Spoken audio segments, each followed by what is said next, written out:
Hey there, it's Dr. Susan Pierce Thompson, and if you've been watching the weekly vlog for years and years and years, I'm about to change it up a little bit. I know I've always started with welcome to the weekly vlog, and then in years long ago, I did a little eye-rolly thing, welcome to the weekly vlog.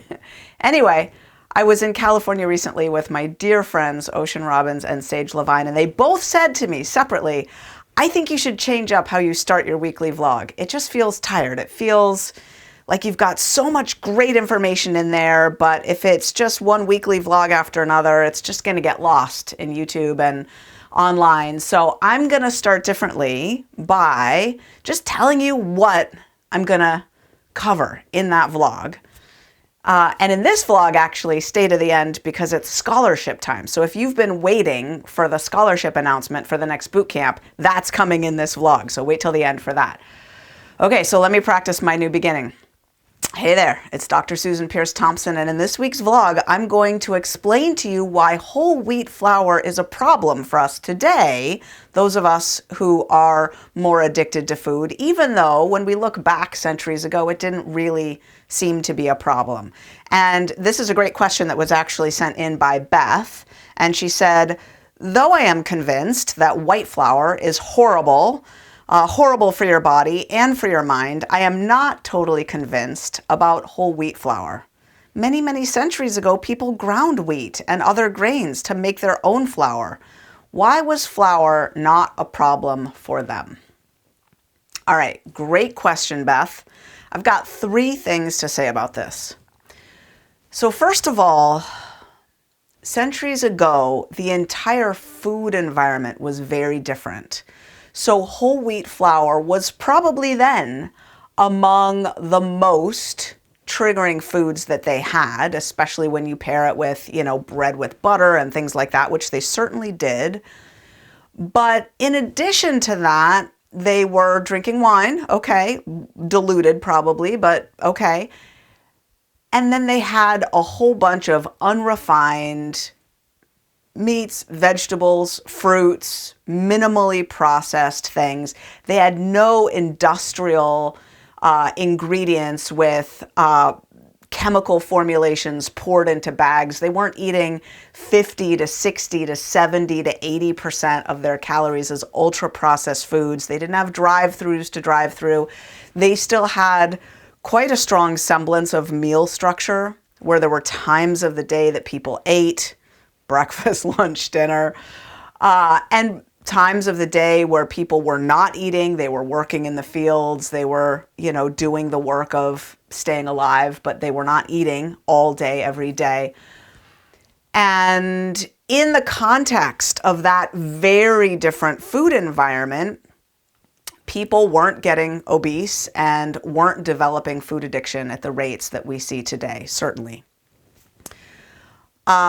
But that doesn't actually mean that whole wheat flour wasn't a problem at all. It's interesting that even thousands of years ago, gluttony was one of the 7 deadly sins. And I kind of look back and I'm thinking, what were they all getting gluttonous about? I don't think it was broccoli, right? What were people overeating so much in, the years before, during, and right after the death of Christ, right? That gluttony would have been one of the top things that people were worried about, that people could get, carried away with. And I'm thinking, well, that bread and butter might have been in the mix there. I don't know. So I guess what I want to say is we don't actually know that it wasn't a problem for anyone. I know there's, sketches of, the very, very plump chef in the kitchen making food in the basement of the castle or whatever. And I don't know how real these things are, but I am curious about the extent to which the presence of whole wheat flour in the diet back then was a little bit of a challenge for some people, but because it was in the context of a very sane, very wholesome, very farm-to-table food environment overall, the population didn't develop obesity or food addiction the way our current population has it. So it really is a matter of the dose makes the poison, right? we've got a dosing issue here of ultra-processed foods, of ultra-refined carbohydrates, of chemicals and dyes and poisons in our food supply. And that dose is overwhelming us today. And the level of accessibility is off the charts, whereas back then, the whole wheat flour may have still been a poison to a certain degree, but just the dose was so much smaller in the context of everything that they were ingesting on a daily basis that, you can have a couple molecules of rat poison in the context of drinking a gallon of water, and those couple molecules probably won't hurt you. You start drinking thimblefuls, now it's more of a problem. You start drinking pints of it, now you're going to die. So the dose really does matter, right? And I'm not saying whole wheat flour was poison. I'm just saying we don't know the extent to which it was problematic, but certainly the food system was not toxic the way it is now. And there's another issue here, which is that I will give you that amount of whole wheat flour was not a driver enough in their food supply to be making massive segments of the population obese and food addicted. But that's a different question than fast forward to today.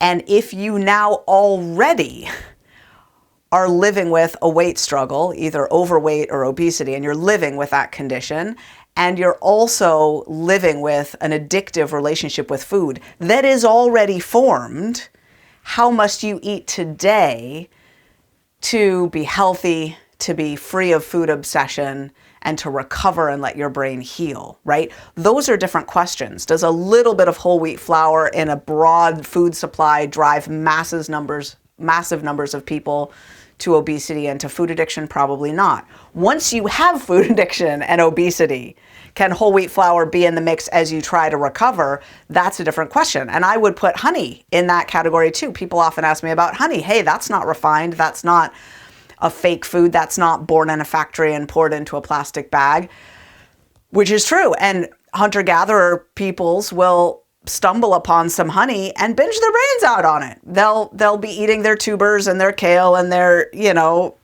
wildebeest or whatever, and then they'll find a big honeycomb and they will eat that baby until it's gone.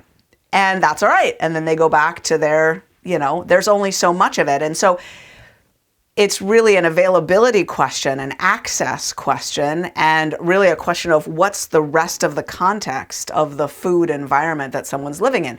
And today, once you've developed an issue with an addictive relationship with food and a weight struggle, can whole wheat flour be in the mix and not throw you off track? Well, I've run that experiment. And for many years before I lost my excess weight, I was in a 12-step program called Overeaters Anonymous, which did not give a specific food plan. It said, figure out the foods and eating behaviors that cause you difficulty and abstain from them. And it was basically, these meetings it felt like a big experimental laboratory of people trying all manner of different food plans. And the brown flour but not white flour experiment was often run, I gotta say. I have watched many people, including myself, run this experiment. I'll tell you how it went for me. How it went for me is I discovered the utter, absolute deliciousness of whole wheat tortillas and whole wheat pasta. And they became very, very big, central,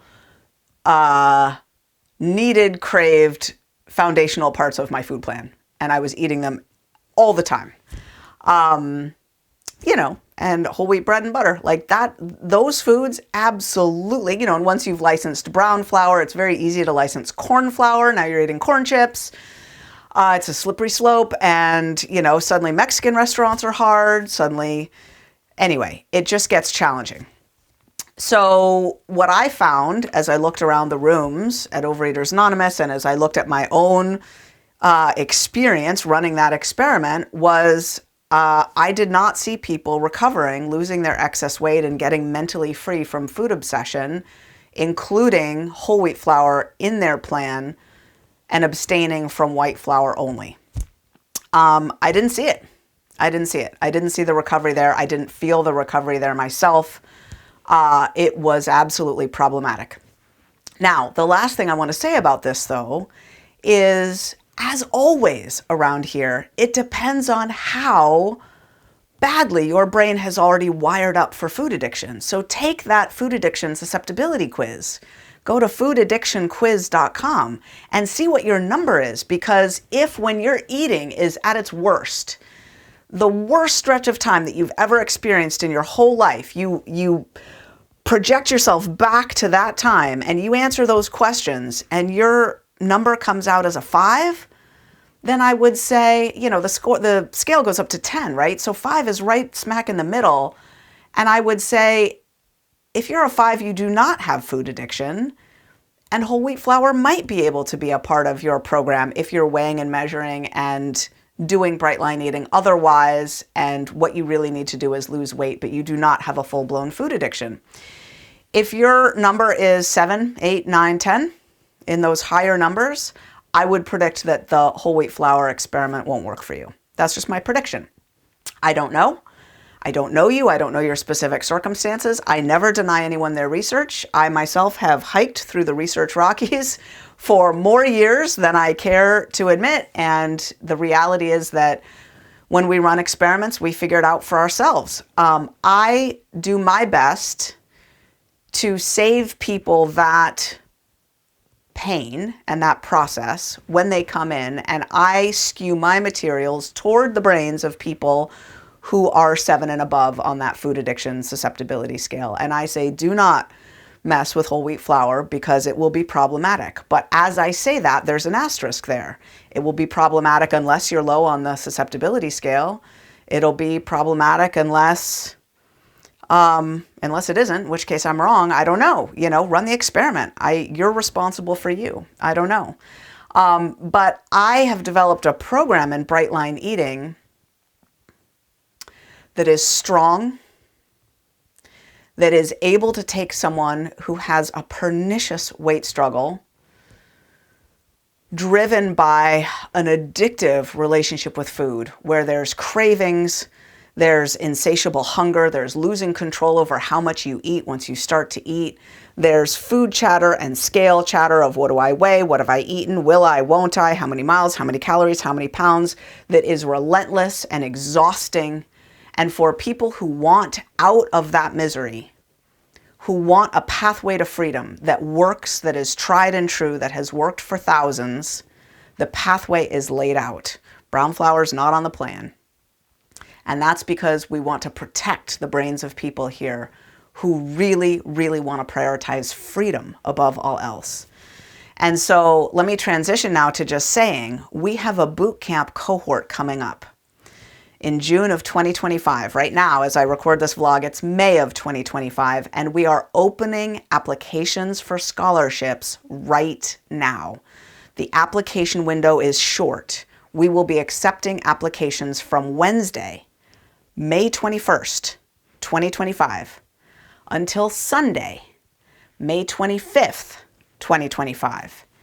And then the bootcamp will be starting next month. Now, we will be giving out 20 full, complete scholarships to this Bright Line Eating Bootcamp 2.0. So if you have been waiting for this announcement, click below, fill out the application. If you've applied before, be sure to let us know that. And we cannot wait to notify you if you've gotten a scholarship for the next boot camp. Now, this next boot camp launch is going to be all about beyond weight loss drugs, the true secrets to lifelong success. We're going to be reviewing the latest year of research on these new weight loss drugs. We're going to be talking about how they work in the brain and in the body. We're going to be talking about Bright Line Eating and how the results from Bright Line Eating continue to be very, very parallel to weight loss drugs, but the latest research goes out 4 and 6 years. And the long-term data show that Bright Line Eating even beats out these weight loss drugs when you go years and years out, which is incredible and very gratifying to see. But we're going to be talking about the weight loss drugs. We're going to be talking about Bright Line Eating. All that is going to be starting June 10th. And then the boot camp itself will be starting right toward the end of June. So yeah, if you want to apply for a scholarship, click below. That's the weekly vlog. I'll see you next week.